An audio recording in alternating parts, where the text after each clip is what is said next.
তারাবির সালাতের হুকুম এবং তারাবির সালাত আদায় না করলে রোজা হবে কি না, আমাদের অনেকেরই একটা ধারণা যে তারাবি যদি কেউ পড়তে না পারে তাহলে হয়তো তার রোজাটা পূর্ণাঙ্গ হলো না, বা অনেকে রোজা রাখেও না।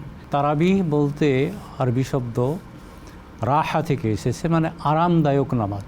রাসূলুল্লাহ সাল্লাল্লাহু আলাইহি ওয়াসাল্লাম যখন নামাজ পড়েছেন, তারাবির নামাজ যখন শুরু করেছেন তখন তিনি 2 রাকাত নামাজ পড়েছেন, লম্বা কিরাত, লম্বা সিজদা, লম্বা রুকু।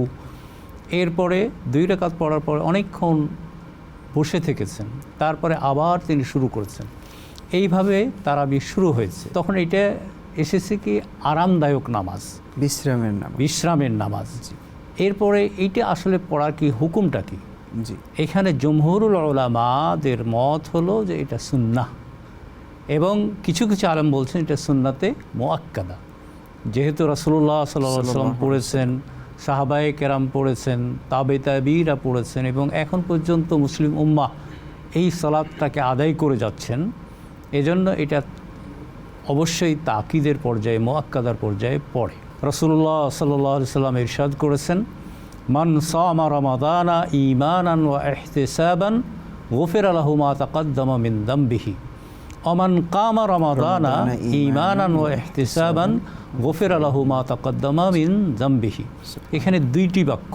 একটি হচ্ছে যেই ব্যক্তি রোজা রাখলো বা যারা রোজা রাখলো ঈমানের সাথে এবং সওয়াবের আশায়, তাদের পূর্বের সমস্ত গুনাহকে মাফ করে দেওয়া হবে। সুবহানাল্লাহ। দ্বিতীয় পর্যায়টা দিকে রাসূলুল্লাহ সাল্লাল্লাহু আলাইহি ওয়াসাল্লাম বলতেছেন, যারা রাত্রি জেগে জেগে ইবাদত করলো, কিয়াম করলো, তাদের পূর্বের সমস্ত গুনাহকে মাফ করে দেওয়া হবে। এই হাদিস ধারাতেই বিষয়টাকে 2টি করা হয়েছে, একটা রোজা সম্পূর্ণ ভিন্ন ইবাদত এবং তারাবিটা সম্পূর্ণ ভিন্ন ইবাদত। সুতরাং কেউ যদি তারাবি আদায় না করতে পারে তার রোজার কোনো ঘাটতি বা কমতি হবে না।